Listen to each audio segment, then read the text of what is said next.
ഇപ്പോൾ ശക്തമായ കാറ്റിലും മഴയിലും വ്യാപക നാശനഷ്ടമുണ്ടായി. പ്രത്യേകിച്ച് മലപ്പുറം ജില്ലയിലാണ് പലയിടങ്ങളിലും കൂറ്റൻ മരങ്ങളടക്കം കടപുഴകി വീണത്. നിരവധി വീടുകൾക്കും വാഹനങ്ങൾക്കും കേടുപാടുണ്ടായി. തൃശൂർ കാഞ്ഞാണിയിൽ മിന്നൽ ചുഴി നാശം വിതച്ചു.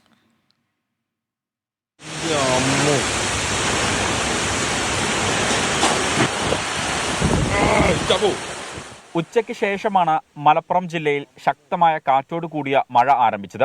ജില്ലയിൽ വ്യാപക നാശനഷ്ടങ്ങളും ഒരു മരണവും റിപ്പോർട്ട് ചെയ്തു. തിരുനാവായ സൗത്ത് വെല്ലാർ സ്വദേശി അഴക്കുറ്റിപ്പറമ്പിൽ കൃഷ്ണനാണ് മരിച്ചത്. കൃഷിപ്പണിക്കിടെ തെങ്ങ് ശരീരത്തിൽ വീണായിരുന്നു മരണം. തിരൂർ കൂട്ടായിയിൽ നിന്ന് മത്സ്യബന്ധനത്തിന് പോയ ബോട്ട് നടുക്കടലിൽ അകപ്പെട്ടു. 50 പേർ ഉണ്ടായിരുന്ന ബോട്ടാണ് അപകടത്തിൽപ്പെട്ടത്. മീൻ കുരുങ്ങിയ വല കടലിൽ ഉപേക്ഷിച്ചാണ് മത്സ്യത്തൊഴിലാളികൾ രക്ഷപ്പെട്ടത്. കോട്ടക്കൽ പെരിന്തൽമണ്ണ റോട്ടിൽ വലിയ പറമ്പിൽ കൂറ്റൻ മരം കടപുഴകി വീണ് വീട് ഭാഗികമായി തകർന്നു. തയ്യിൽ കുഞ്ഞിൻ എന്നിവരുടെ വീടിന് മുകളിലേക്കാണ് മരം വീണത്. വീടിന്റെ അടുക്കള ഭാഗം പൂർണ്ണമായും തകർന്നു. വീട്ടുകാർ ഓടി രക്ഷപ്പെട്ടതുകൊണ്ട് വൻ അപായം ഒഴിവായി. എടയൂർ പൂക്കാട്ടരി അധികാരപ്പടിയിൽ ഓടുന്ന സ്കൂട്ടറിന്റെ മേൽ പോസ്റ്റ് ഇടിഞ്ഞു വീണു.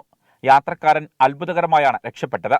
മഞ്ചേരി മേലക്കം കാളികാവ് ഭഗവതി ക്ഷേത്രത്തിന് സമീപം തെങ്ങ് വീടിന് മുകളിൽ കടപുഴകി വീണു. ഗീതയുടെ വീട്ടിലേക്കാണ് തെങ്ങ് വീണത്. കരിപ്പൂർ വിമാനത്താവള പരിസരത്ത് 2 മരങ്ങൾ വാഹനങ്ങൾക്ക് മുകളിലേക്ക് വീണു. വാണിയമ്പലത്ത് നിർത്തിയിട്ട സ്കൂൾ ബസിന് മുകളിലേക്ക് മരം കടപുഴകി വീണു.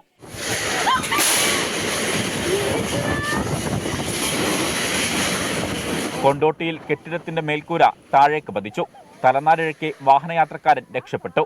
ചങ്ങനംകുളം തച്ചുപറമ്പിൽ കൂറ്റൻ മരം കടപുഴകി വൈദ്യുതി കമ്പിയിൽ വീണു. പരിയാപുരത്തും തിരൂർ അരിക്കാഞ്ചിറയിലും മരം കടപുഴകി വീണു.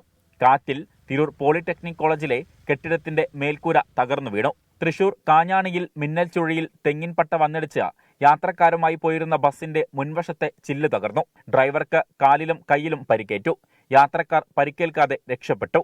കുന്നംകുളത്തും എരുമപ്പെട്ടിയിലും മിന്നൽ ചുഴിയിൽ വ്യാപക നാശനഷ്ടം റിപ്പോർട്ട് ചെയ്തു. വയനാട് പുൽപ്പള്ളി ചീയമ്പം 73 കോളനിയിൽ മരം വീണ് വീട് തകർന്നു. കഴിഞ്ഞ ദിവസം പൊട്ടിവീണ വൈദ്യുതി ലൈനിൽ നിന്നും ഷോക്കേറ്റ് മരിച്ച സുധന്റെ വീടിന് മുകളിലേക്കാണ് മരം വീണത്. ശക്തമായ കാറ്റിൽ മരം കടപുഴകി വീടിന്റെ അടുക്കളയുടെ മുകളിലേക്കാണ് വീണത്. വിവിധ ബ്യൂറോകൾക്കൊപ്പം 24 മലപ്പുറം.